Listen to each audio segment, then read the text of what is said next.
भारत माँ की पावन धरती को प्रणाम करते हुए आप सबके इस गुरु माता पिता को प्रणाम करता हूँ। बच्चों, बहुत सारा लाड प्यार आपको, बहुत सारा दुलार, और सभी लोगों को सुबह की राम राम। मकर संक्रांति में ऐसा क्या है जो पूरी दुनिया इसे मनाती है? पूरी दुनिया के लोग इसे देखने के लिए एकत्र होते हैं। सारे देशों में इसकी धूम मस्ती है, इसकी खबरें जाती हैं। ऐसा क्या है जो मकर संक्रांति को इतना महत्वपूर्ण बना रहा है? संक्रांति तो यूं 12 होती हैं। दरअसल मकर संक्रांति में हमारे शरीर का मिजाज बदलता है, ऊपर ब्रह्मांड का मिजाज बदलता है। जी हां, अब से लेके 6 महीने बहुत महत्वपूर्ण होते हैं भाग्य को संवारने के लिए, और ख़ास तौर से ये जो वक्त है, ये 7-8 दिन का जो वक्त आता है मकर संक्रांति से, ये बेहद महत्वपूर्ण होता है, क्योंकि यहाँ सूर्य भी और चंद्रमा भी दोनों आपकी मदद करने को एकदम तैयार होते हैं। मकर संक्रांति कैसे मनानी है, ये इसीलिए एक दिन पहले मैं आपको बता रहा हूँ, क्योंकि मकर संक्रांति है 15 को। बहुत सारे लोग जरूर चौंके होंगे कि मकर संक्रांति तो 14 को होती है ना। ऐसा नहीं है, यह सूर्य की गति पर आधारित है, इसलिए डेट फिक्स नहीं है। भारत का कोई भी व्रत पर्व त्योहार जो होते हैं वह सूर्य या चंद्रमा की गति के अनुसार होते हैं, इसलिए उनकी अपनी तिथियां होती हैं। वह अंग्रेजी कैलेंडर की डेट से फिक्स नहीं हो सकते। मकर संक्रांति 2016 में 15 तारीख को है, लेकिन हाँ 2017 में 14 तारीख को पुनः हो जाएगी। मकर संक्रांति पर कुछ बहुत महत्वपूर्ण घटना होती है ब्रह्मांड में। होता यह है कि अब ब्रह्मांड की चंद्र नाड़ी मुखर हो जाएगी। ब्रह्मांड में भी 2 नाड़ियां होती हैं, हमारी नाड़ी होती है ना, ऐसी ब्रह्मांड में भी 2 नाड़ियां होती हैं। जैसे इंगला पिंगला, यानी हमारा सूर्य, हमारा चंद्र, ठीक, मध्य में सुषुम्ना, जहां सूर्य का और चंद्रमा का बैलेंस हो गया। तो जैसे हमारी ये पिंगला है, वैसे ही ब्रह्मांड में सूर्य नाड़ी, और जैसे हमारी ये इड़ा है, वैसे ही ब्रह्मांड में एक चंद्र नाड़ी है, और दोनों का सामंजस्य सुषुम्ना।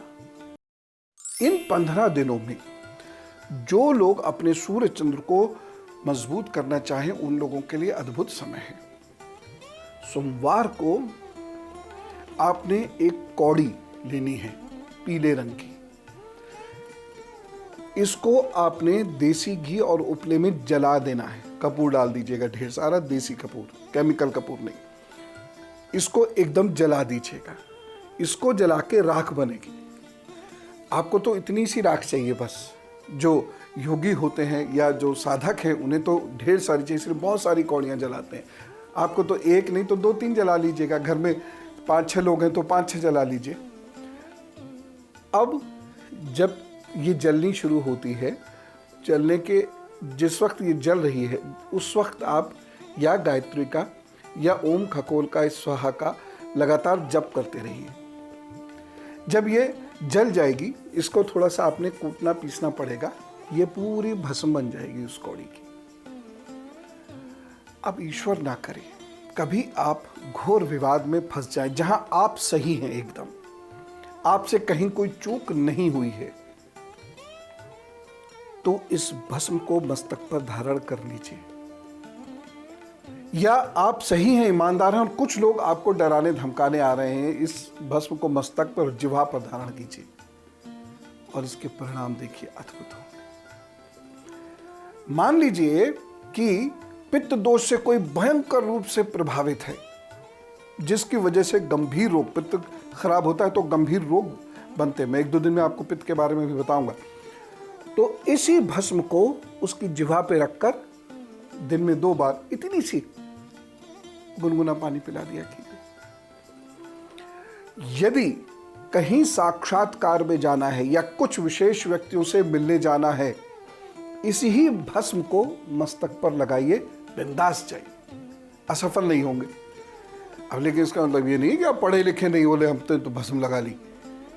आपकी मेहनत यदि कोई ग्रह बाधा की वजह से खराब हो रही है तो वहां आपको सफलता मिल जाएगी।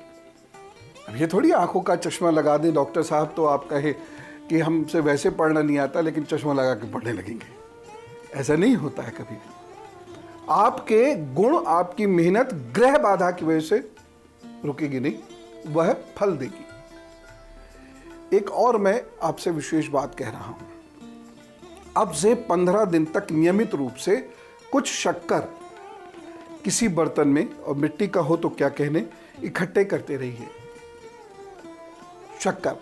और कैसे इकट्ठा करना है, थोड़ी देर उसको अपने हाथ में रखिए, 1 मुट्ठी 2 मुट्ठी जितनी भी हो सकती है उसको अपने हाथ में रखिए और फिर उसको मिट्टी के बर्तन में डाल दीजिए।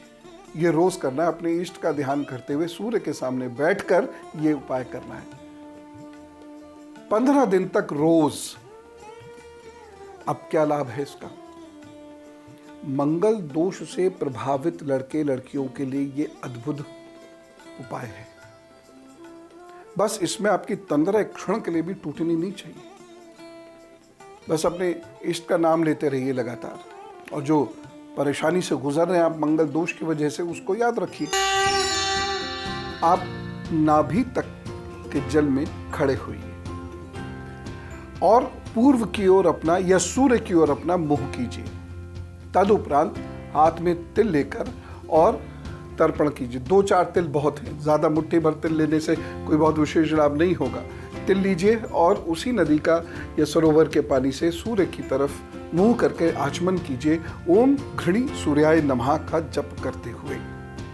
क्योंकि सूर्य की, मूलतः सूर्य की पूजा का यह दिन है। आप देखिएगा कि यदि आप ये इस दिन कर पाए कम से कम 1008 बार, तो आपकी प्रतिष्ठा और पैसे संबंधी तथा पिता से मतभेद संबंधी बाधाओं का निराकरण इसी वर्ष हो जाएगा। पतंग क्यों उड़ाते हैं? पतंग इसलिए उड़ाते हैं क्योंकि भगवान श्री राम ने इस दिन पतंग उड़ाई थी, और हम तो अनुगामी हैं अपने भगवानों के, अपने अवतारों के, तो तभी से ये प्रचलन है कि इस दिन पतंग उड़ाई जाती है। एक महत्वपूर्ण बात और मैं आपको बता रहा हूं, इस दिन दान कैसे देना है यह समझना बहुत ज्यादा जरूरी है। दान में इस दिन गुड़ अवश्य होना चाहिए, इस दिन तिल अवश्य होने चाहिए, नमक अवश्य होना चाहिए, उड़द अवश्य होनी चाहिए, चावल अवश्य होना चाहिए, घी अवश्य होना चाहिए, और साथ ही साथ जल से इसे मंजना है। अब ये क्या है, ये मैं आपको अभी बताता हूं। अब मैं आपको यह बताता हूं कि इस दिन आपको क्या करना है। तैयारी आज सारी कर लीजिएगा, सुनिए गौर से। तांबे का लोटा घर में नहीं हो तो खरीद लीजिएगा। तिल का तेल यदि घर में नहीं हो तो खरीद लीजिएगा।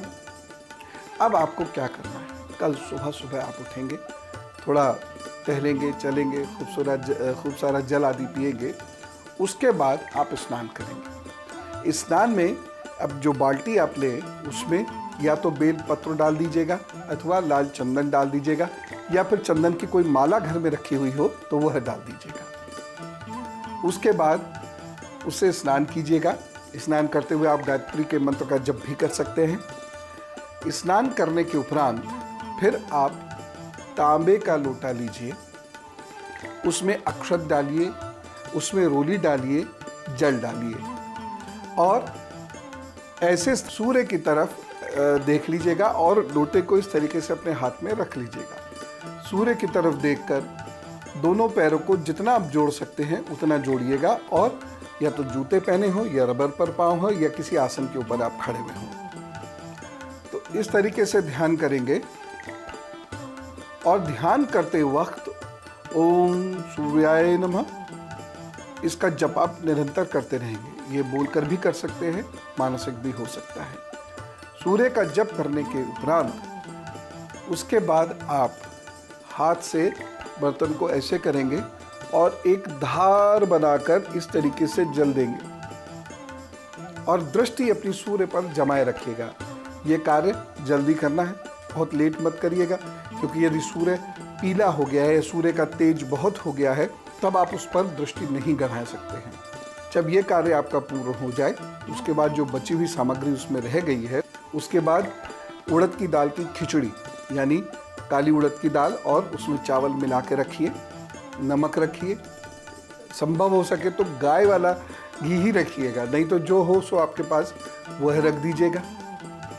उसमें कलावा महत्वपूर्ण है। और अब गुरु मंत्र। यदि शनि की वजह से आपको परेशानी हो रही हो तो यह दान आपने जरूर करना है, लिख लीजिए। एक तो खिचड़ी, और वह खिचड़ी इतनी अवश्य हो कि 5 गरीबों के काम आ जाए, 5 गरीबों के घर एक दिन वह खिचड़ी बन सके। और खिचड़ी केवल ऐसा ही नहीं है कि आपने उड़द की दाल और चावल दे दिए, बल्कि खिचड़ी का पूरा सामान आपने देना है। दूसरा उपाय, कुम्हड़ा या कद्दू, इस दिन कद्दू का दान आपने अवश्य करना है। तीसरी चीज, अपने सर पे से पपीता उतारकर उसको ऐसी जगह रख दीजिएगा जहां गाय आकर खा सके। अच्छा बच्चों, पाटन उड़ाना, पाटन मतलब पतंग, आप लोग पतंग भी उड़ाना और कहना काय पोछे। चलता हूं मैं, राम राम, नमस्कार, शुभकामनाएं।